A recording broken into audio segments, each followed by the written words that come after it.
we want to study some of the Rav's insights into these parshios, culminating with Vayechi, and we begin with a lecture the Rav gave many, many years ago that was printed first in the English and then translated into the Hebrew about the connection between Yosef and Hanukkah. The Rav points out that there's always an overlap between the stories in Vayeshev and Miketz and Hanukkah, because very often you have two Shabbosos of Hanukkah. In the first we read Vayeshev, in the second Miketz. And even if there's only one Shabbos of Hanukkah, it's definitely going to be on the parshios that bear witness to the sale of Yosef and the Mechiras Yosef and Hanukkah. So we always see that it's not coincidental that the Kriyas HaTorah for Hanukkah always coincides with the parshios of Mechiras Yosef.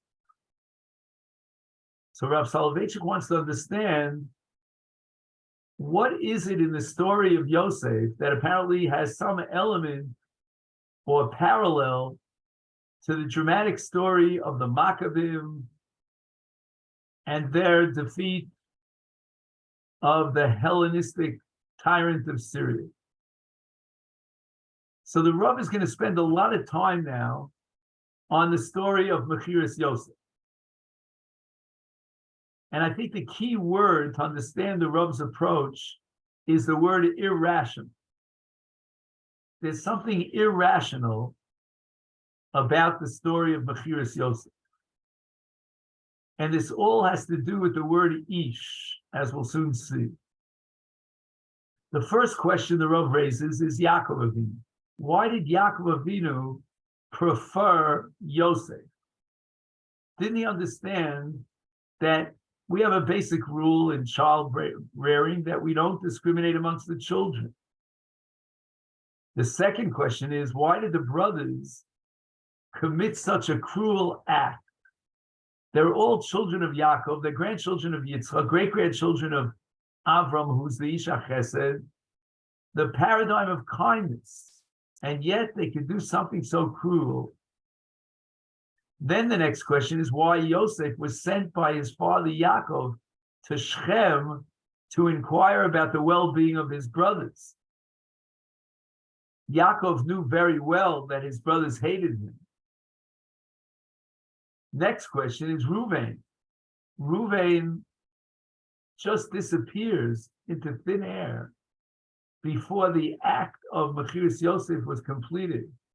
He knew that the brothers were contemplating murder.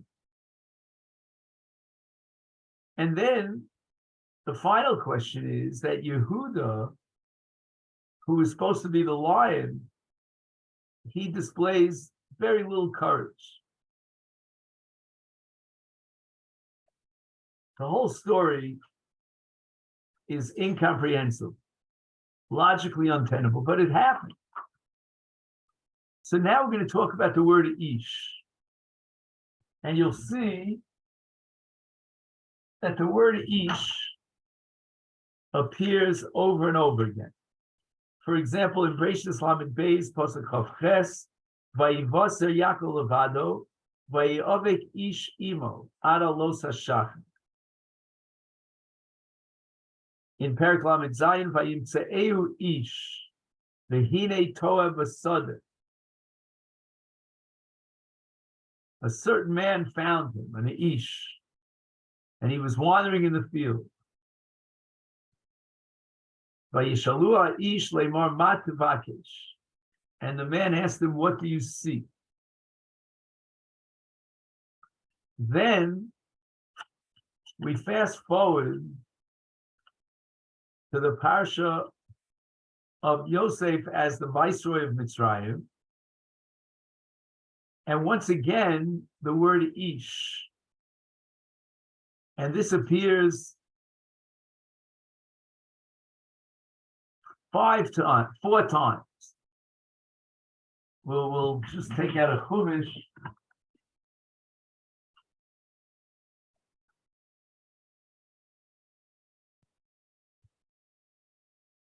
This is, by the way, so typical of HaRavSoloveichik's approach to the Torah when he finds a word that repeats itself over and over again. So if you take a look in Perek Mem Beis, which is back in Parshas Miketz, Pasuk Lamed, Diber Ha'ish, etc. Itanu Kashos. Right, the man spoke roughly to us. Then we fast forward, still in Parshas Miketz, to Perek Mem Gimel, Pasuk Gimel. Heid Banu Ha'ish Lema. This is Yehuda's presentation, his narrative to Yaakov. Heid Banu Ha'ish Lema Lo Tiru Panai Bilti Achichem. And so forth.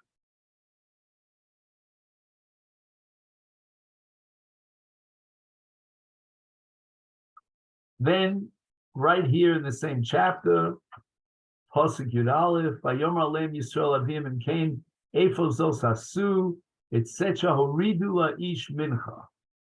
Bring the man a present. And in Pasuk Yud Gimel, Besachichem Kachu, Vekubu Shuvu El Ha'ish. So if we count it up, we have the word ish 1, 2, 3, 4, 5, 6. Starting with the ish that wrestled with Yaakov, continuing with the ish that finds Yosef wandering through the fields, and then 4 times over with regard to the ish who speaks roughly to them and warns us not to come down without their younger brother. And then Yaakov sends a present to the Ish. And the Pasuk says again, Vesachichem kachu v'kumu shuvu el ha'ish. Go again to the men. The Ish himself never has a name. He's always an anonymous person. And in a sense, the anonymity of this Ish is frightening. We don't know why he shows up. We don't know what motivates him. We don't know who he is. In the first case, where Yaakov is alone, wrestling with an Ish, Chazal tell us that that Ish is the Malach of Esav. So at least we can identify them. At least we can know what we're up against, what the nature of the conflict is. We know that Esav accused Yaakov of stealing the Bechorah and stealing the brachos. And therefore Esav hates Yaakov. But we don't have to be terrified because Yaakov Avinu is going to present his brother Esav with a gift, a generous gift, and as a result, there's like a treaty formed, a disengagement treaty between Yaakov and Esav. But the real fear is the Ish Asher Avek Imo, Misavek Imo, a person who wrestles with him. Who is this person? Obviously he represents Esav, but it's not the original Esav, it's the Esav that will appear throughout Jewish history.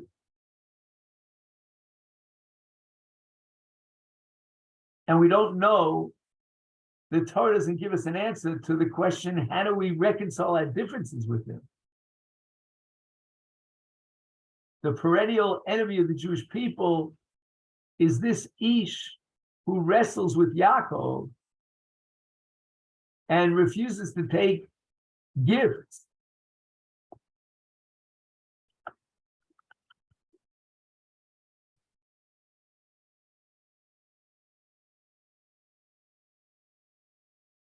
Now we have the Ish who finds Yosef. And here too, there's a certain anonymity. he asks Yosef, what do you see? Who is this person? Why does he approach Yosef? The Torah used the word ish. It could have omitted the word ish.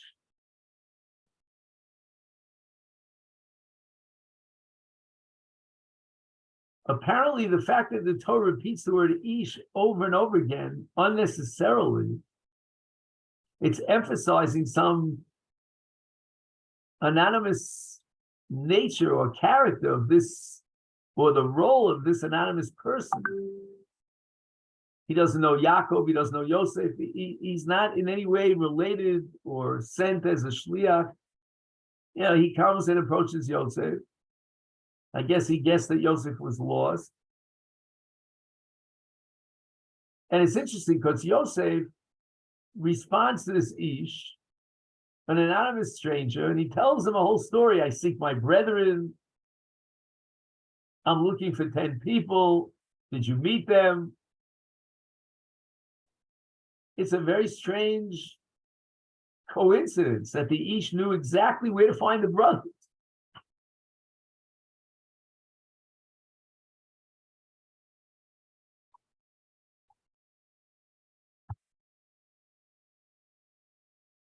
It seems, so argues HaRavSoloveichik, that the ish is a certain malach that guides events and makes sure that the Jewish people will be projected towards a historical objective. Why does the ish meet Yosef? Because this is Yosef's destiny, that he be sold to Mitzrayim. And it's that meeting with that ish that makes it possible for Yosef to surrender to his destiny. In a sense, the ish made the decision for Yosef, go down to Doisan. He seals the fate of the entire Beis Yaakov, the entire household of Yaakov, and exposes them to bondage, affliction, and loneliness.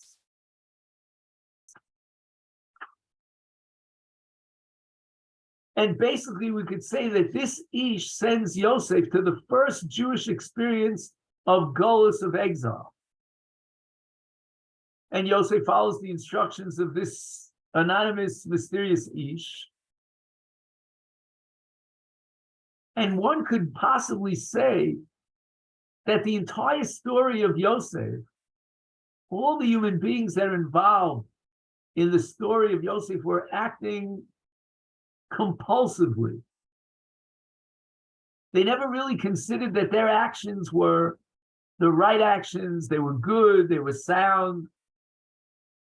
It was sort of like a movement of Jewish history, of Jewish destiny, that forces them, by its impact, call it the inexorable dynamic of historical realization of the Jewish people. They act in a certain way. It's all part of a divine plan. The ish who meets Yosef is the same ish who confronted Yaakov on that dark night when Yaakov was alone without any friends and wrestled with him until daybreak. What was the message that the ish told Yaakov?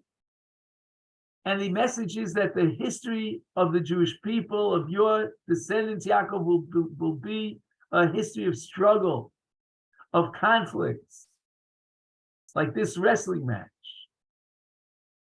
You may emerge uninjured from your confrontation, your engagement with Esau, but you will confront many others throughout your history who will oppose you. And therefore know, Yaakov, that the living The historical living of the Jewish people is got to be heroic. It's going to be in a state of loneliness. We always have to be on alert lest that imaginary, but not so imaginary enemy comes out of the shadows. And that enemy doesn't understand you. He doesn't know your goals. He has no sympathy for you. That Ish represents the tragedy of all of Jewish history.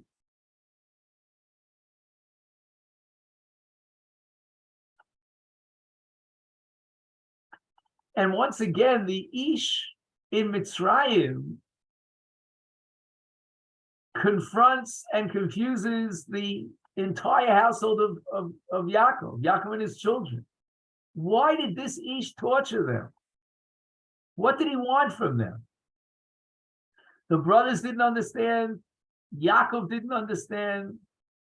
There was a sense that something would emerge from this confrontation. They couldn't explain it. It was mysterious. It was beyond their comprehension. The Ish is like a distant star that confuses you, frightens you, but yet brings about good things. The Ish who met Yosef, Say Chazal, Rashi quotes it in his Perish al Torah, was Gavriel. Gavriel is the Malach who oversees Jewish history, who makes sure that the plans and the wills of God are implemented. And Yosef was confronted with this Jewish destiny that is the Ish. The person who found Yosef confronted Yosef with Jewish destiny. Now, how does God interact with the world? Sometimes he sends an Ish. And the idea of the Ish is that God is controlling Jewish history.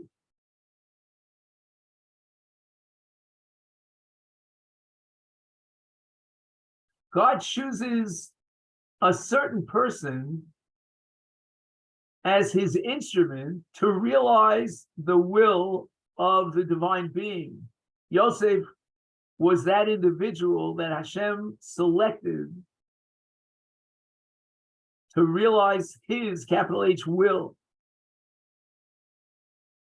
Once that person is selected, then there'll be someone guiding him, like the person who finds Yosef. That's the Ish.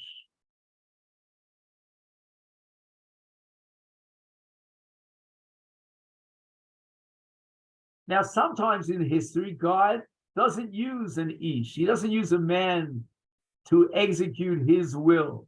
God accomplishes everything by himself. He decrees and he fulfills his own decree. The initiative is God's and the realization is God's. Man is basically passive. He watches, he may admire creation, for example. Man doesn't play any role in creation. It's totally an initiative of the divine being, and man watches from the sidelines and he's amazed. But God sometimes uses man. Like, for example, a Navi. The Navi is the Shliach HaKel. He's going to encourage the Jewish people when they're in a state of misery and distress and bring them good tidings for the future.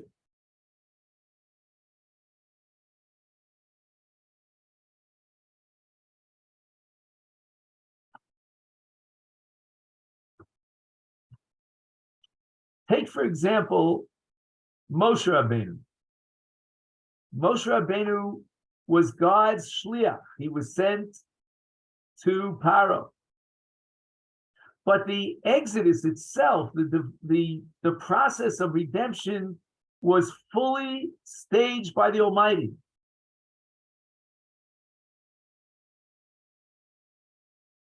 Ani Hashem v'lo shliach. So again, in the first stage, God takes the initiative and the realization of his will. from A to Z, the entire gamut. In the second phenomenon, God uses man as a shliach. And the shliach will carry out the divine instructions. Now we get to the third kind of relationship between God and man. Man is called upon to take the initiative. Man will plan all his struggles. Man will fight for his own freedom. Man will engage in action. And on this level, Hashem wants man to play a very serious role. And the outcome depended upon the role that man plays. Man becomes a central figure. God, of course, will determine the ultimate destiny, whether man will suffer defeat or emerge victorious. But the struggle itself requires human involvement. God demands from man heroic action.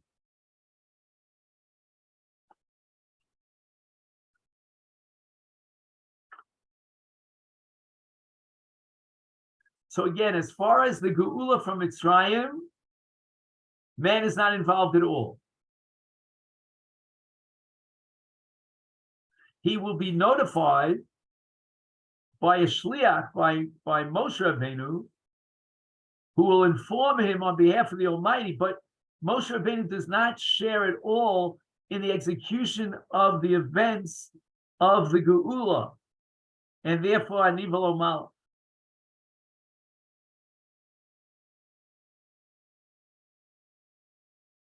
So that situation of Geula is very fortunate. Man just sits by and God brings about the Geula. But if we look at Yosef, who sold as a slave, he doesn't have that fortune that God will execute all the events. God requires of Yosef that he take action, that he take initiative, that he sacrifice. He's going to pay a price for the privilege which Hashgacha would grant to him to assume the leadership of the entire Beis Yaakov in Golus Mitzrayim.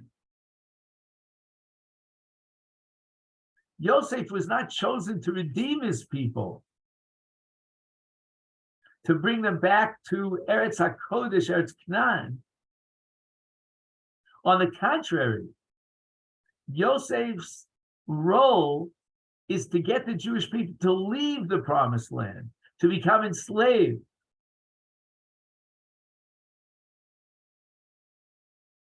Chazal tell us that if Yosef would not have complied with his role, then Yaakov would have been brought down to Mitzrayim b'shal sholos shel barzel, iron chains as a captive. God's will prevail. His will must be done. Let's look at the figure of Yosef. Yosef is the target of hate, of envy, of ridicule. He's persecuted, sold into slavery for 13 years, serves many different masters, exposed to their whims and volatile moods, yet he maintains his attachment to his family, to his God. Someone else would have forgotten his family completely. Erase any trace of Yaakov and his brothers from his memory, because let's forget about family. Alienate yourself from your family. But Yosef doesn't do that. He's devoted to his father and to his brothers as well, in spite of the fact that they sold him into slavery.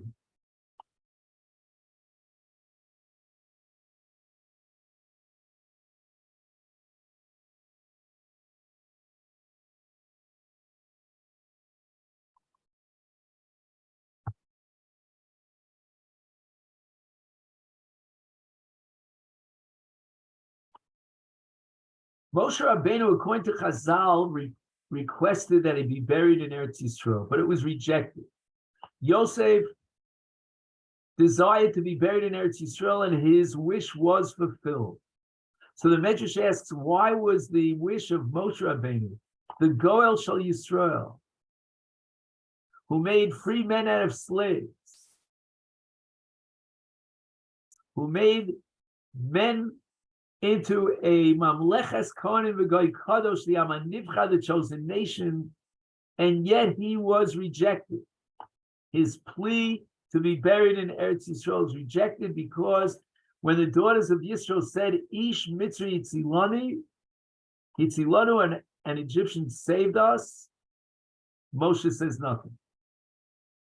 He doesn't correct them. I'm not an Egyptian, I'm an Ivri.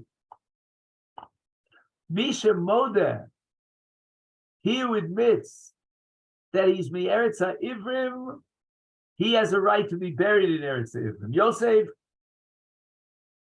always admitted that he came from the promised land. He did not belong in Egypt.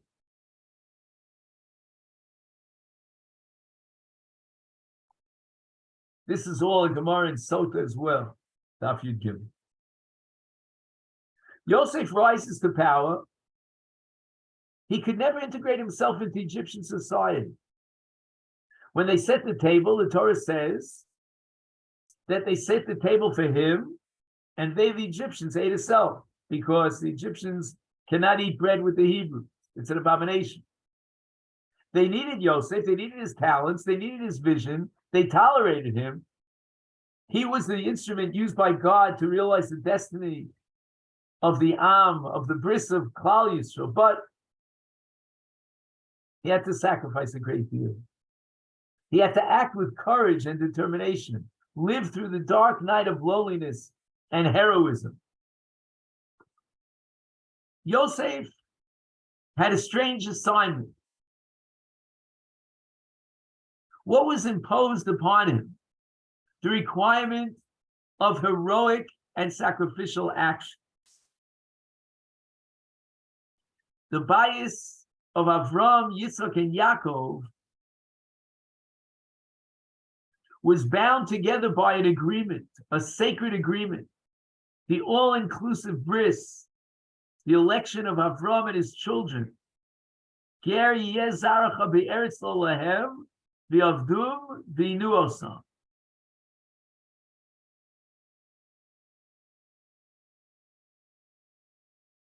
So before the children of Avram became involved in exile and servitude, a basic truth had to be established.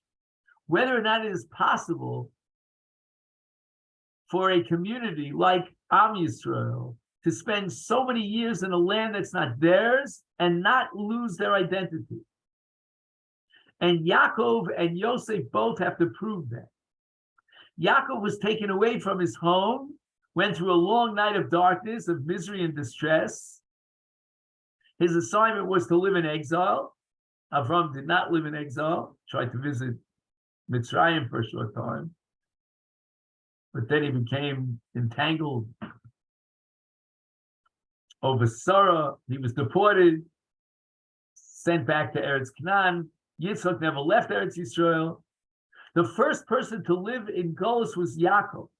He was burdened with the mission of living in exile, proving to the world that the Jewish community, the covenantal community, is capable of practicing Avram's unique moral code of being close to the Almighty, even in exile, not only in the promised land.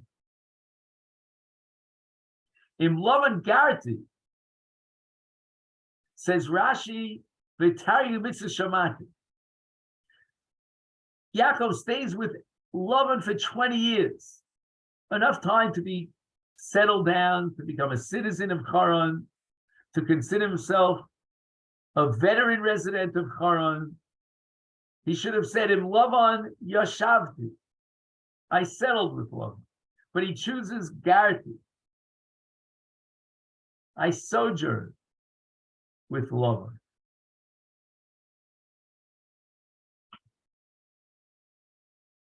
Yaakov was a ger in Lavan Garti. He felt himself as a stranger in Haran, just like Yosef would feel like a stranger in Mitzrayim. Yaakov doesn't assimilate. He doesn't integrate into Lavan's society and community. He doesn't accept their moral code. So he's in Haran for a long time, 20 years. He preserves his moral, religious identity, his commitment to the God of Abraham, his commitment to the way of life that God of Abraham sanctioned, his commitment to Eretz HaKodesh, to the promised land.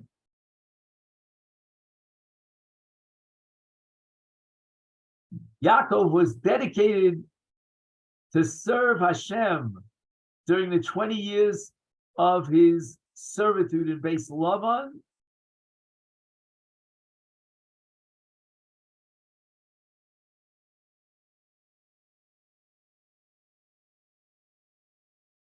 And after his sojourn in Haran, the angel of Hashem reveals himself to Yaakov.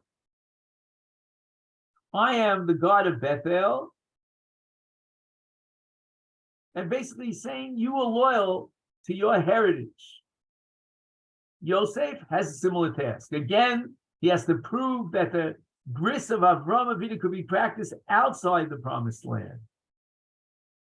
That the observance of moral law was not contingent upon geography, on chronology. The difference between Yaakov and Yosef's assignment is that Yaakov had to prove that the Torah can be observed in poverty, in oppression.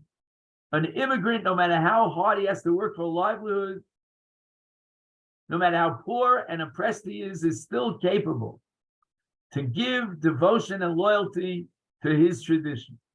Yosef's mission was to demonstrate that tremendous success, unlimited riches, admiration, prominence, power, these were all not in conflict with his saintly covenantal life.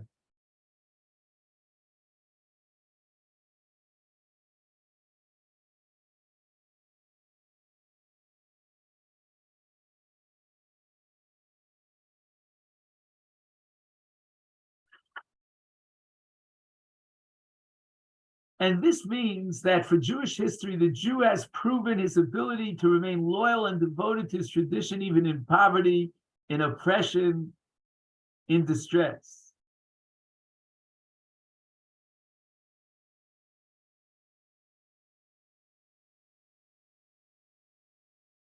And now we get to Hanukkah. How did the Almighty use the Chashmonoim in order to save the covenantal community? Did he act as he acted in Egypt, just informing Moshe what he had in store for him and for the people of Israel? Or did it require that the Chashmonoim have total commitment, heroic action and sacrificial action, courageous plans, just as he had decided from Yosef?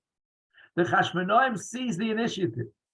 Hashem willed them to defend the Mikdash, to guard the honor of Jewish women, the pride of the people, and the grandeur of the Torah. They fought like lions, selflessly, with unqualified devotion. God did his part, of course, and defeated the enemy. The Chashmonoim were confronted by the same destiny as Yosef, the destiny of suffering that requires great and heroic action.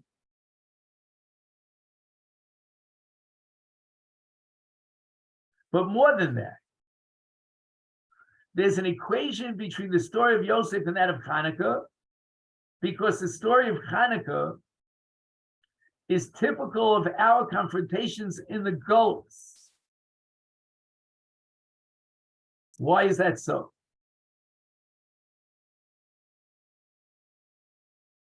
Let's go back to Yosef. In aristocracy, each family has a coat of arms, an emblem. What was the emblem of Yosef? It was the Ketonis Pasim, the multicolored coat, a coat that was composed of stripes that his father made for him. When Yosef came to Dotan, the brothers immediately stripped him of the Ketonis Pasim, that banner that Yosef carried. Without the Ketonis Pasim, Yosef's power dissipated. The Ketonis Pasim is the symbol of the Jewish people.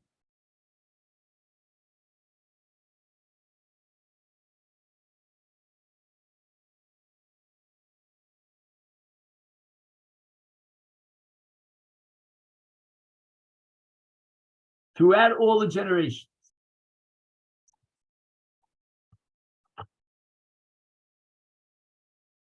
let's understand what the symbol of the Ketonis Pasim is all about. Yosef has two dreams. His first dream is Alumot, sheaves, which rose up, and while the sheaves of his brothers came, they bowed down to his sheaf. When he tells the dream to his brothers, their hatred was deepened, but they were not envious of Yosef. Their envy was not aroused until he dreams another dream. And in the second dream of the sun, the moon, and the stars bowing down to him, then it's Vayikanu Boechav, his brethren envied him. Not just hatred, but envy.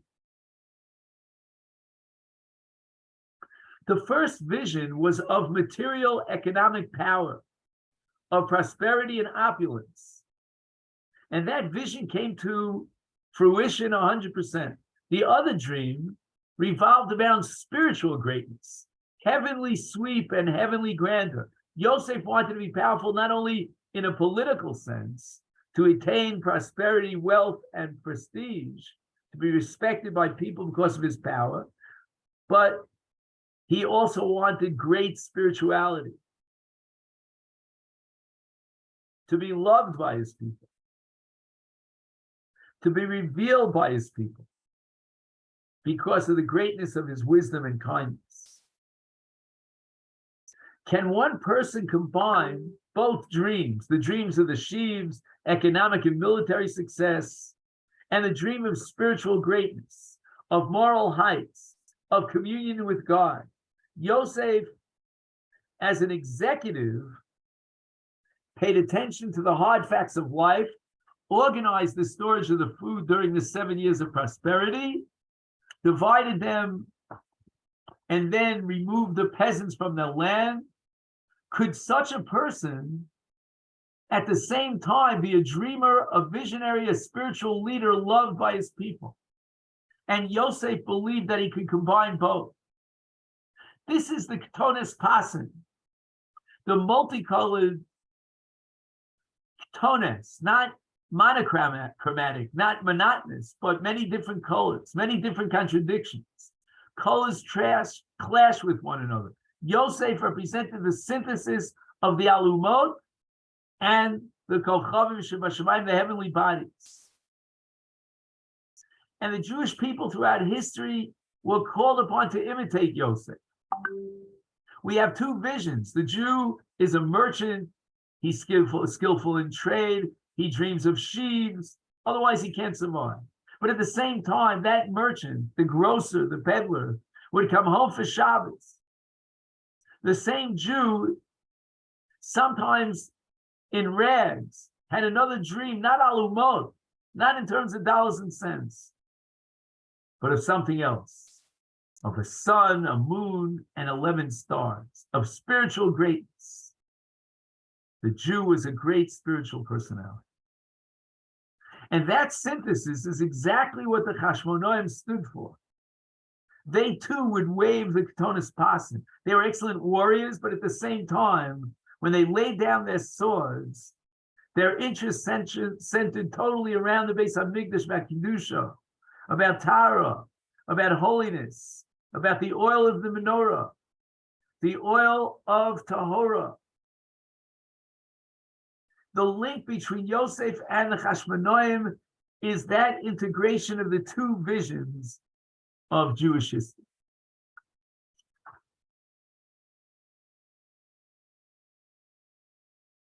So this was the presentation the Rav offered, in which God's relationship to man is subdivided into various types or categories. And in the case of creation, man has no role actively at all. In the case of Yetzias Mitzrayim, God will bring about the Geula. Man is there as a secondary role.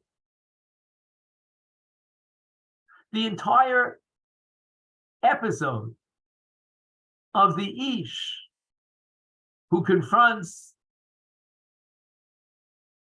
Yaakov, the Ish who confronts Yosef, is symbolic of the fact that man will sometimes be called upon throughout Jewish history to face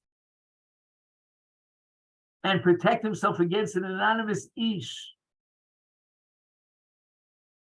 And he may suffer persecution and requires heroic action.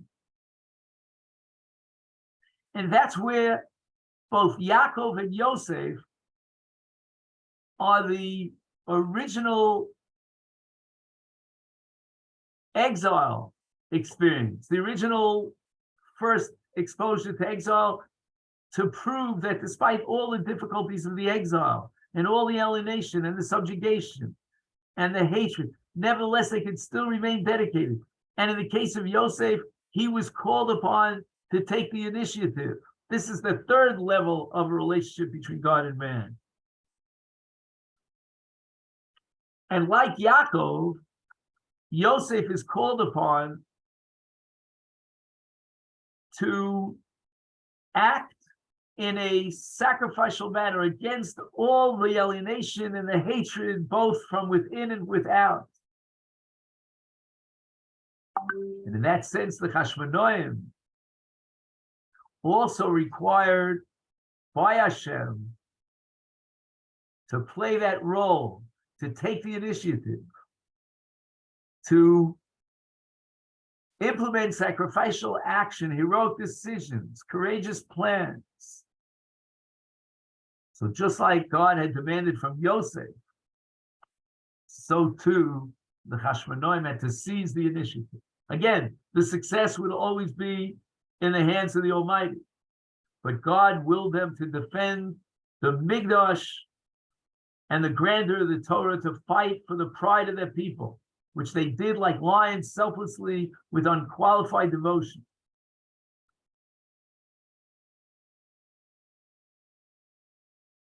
And this is the equation between the story of Yosef and that of the Chashmonoim of Hanukkah, typical of our confrontations in Golus. But we need to combine, as we said before, both qualities of Yosef, both dreams, the Ketonis Pasim, that represents that a Jew in Golus not only will suffer and have to protect himself in the physical world, like the sheaves, but also he was a great spiritual personality and had to overcome all these difficulties and challenges through sacrificial action. And like the Chashmonoim, who after they defeated the Misyavnim, they laid down their swords, they focused totally. All their interests centered around the Kedusha and the Tara of the menorah, of the Beis HaMikdash, of the Pach HaShemen. That dedication, that additional dimension beyond the Alumot, beyond the excellent warriors, to be dedicated to the spirituality, the 11 stars, etc., to become a great spiritual personality dedicated to the Mikdash. That's the link between Yosef and the Chashmonoim. Okay then, thank you very much. Wish you all a great day.